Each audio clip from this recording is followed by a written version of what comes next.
Leute, eu sou a Lud do canal Alemão Fluente e hoje eu vou te ensinar como conjugar qualquer verbo regular em alemão no presente. Vamos lá?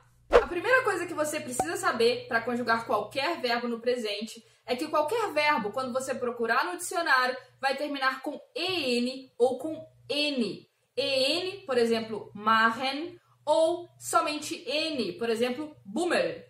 Esses dois verbos, machen e bummeln, têm esse en e esse n no final que indicam infinitivo. Então, machen significa fazer, bummeln significa passear, como se fosse passear pela cidade, bummeln. Para conjugar um verbo, o que você precisa fazer é, a primeira coisa, tirar essa partezinha que é o infinitivo. Então, por exemplo, se eu tenho o verbo machen, eu vou tirar esse en e vai sobrar mach. Mach, então, é aquilo que vai ser conjugável no seu verbo. A mesma coisa com bummeln. Se você quiser conjugar o bummeln, você tira o n, sobra bummeln, e essa é o que a gente chama de raiz do verbo. É aquilo que você conjuga no verbo. Depois que você achou a raiz do verbo, o que você precisa fazer é saber o finalzinho que você vai colocar para cada pessoa. Ich significa eu. E toda vez que eu quiser conjugar um verbo para o ich, eu vou colocar um e no final. Ich mache significa eu faço.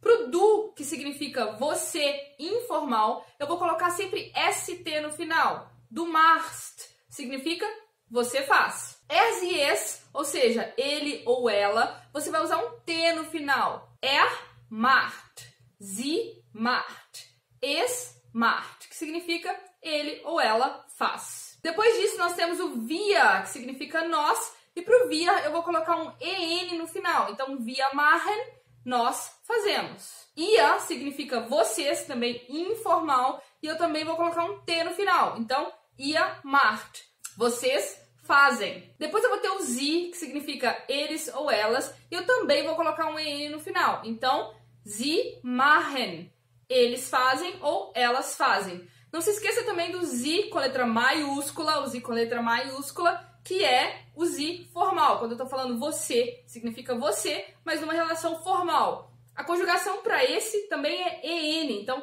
sie machen, você faz, ou vocês fazem. Já que o sie formal serve tanto para uma pessoa só, quanto para duas pessoas, você ou vocês. Sie machen, vocês fazem. Como você percebeu, conjugar verbos em alemão é bem mais fácil do que conjugar verbos, por exemplo, em português. Por quê? Na verdade, os finaizinhos que você tem para conjugar são somente e, no caso do ich, st, no caso do du, t, no caso do er, sie, es e do ia, e en nos outros casos, nas outras pessoas.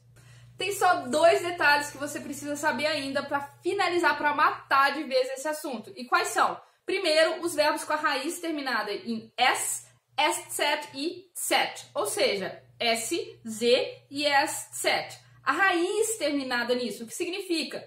Significa que, a gente tirando aquele en do infinitivo, o que sobra, o final disso é um s, set ou set. Como, por exemplo, o verbo reisen, que significa viajar, ou o verbo tanzen, que significa dançar. Nesses três casos, a única diferença é que no du, naquela pessoa que significa você, e que você coloca o st no final, você não vai colocar mais o s, só o t. Então, você viaja, vai ficar du reist. Você não vai acrescentar um s a mais. Ou você dança, fica du tanzt. Você também não vai acrescentar um s a mais ali. O segundo detalhe tem a ver com os verbos com a raiz terminada em d e em t. Por exemplo, o verbo arbeiten, que significa trabalhar, ou o verbo reden, que significa conversar. Eles terminam em d e em t, a raiz, ou seja, de novo, tirando o e e n, o que sobra é a raiz, e essa raiz termina em d e em t.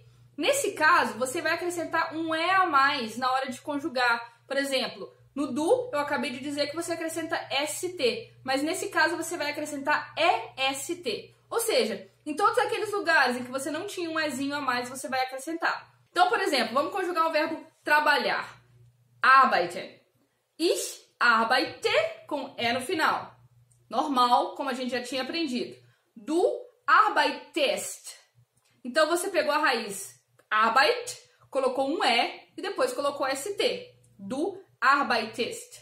Er, sie, es, normalmente a gente coloca só um tzinho, mas aqui eu vou colocar um e e um t. Arbeitet. Depois, Wir arbeiten, normal, como a gente acabou de aprender. O ia, eu também colocaria só um T, mas como essa raiz aqui termina em T, eu vou colocar ET. Arbeitet. E Sie arbeiten. Ou seja, para facilitar a pronúncia, para não ter que falar t ou t, se coloca um E a mais e assim fica fácil de falar. Espero que você tenha curtido o vídeo e que tenha finalmente aprendido como conjugar qualquer verbo no presente em alemão, qualquer verbo que seja regular. Se você gostou do vídeo, não se esqueça de dar aquele like, de curtir o canal e de seguir o canal. Além disso, a gente tem muito conteúdo rolando, seja no Telegram, seja no Instagram. Então espero que você siga a gente em todo lugar e aprenda muito alemão. Tschüss!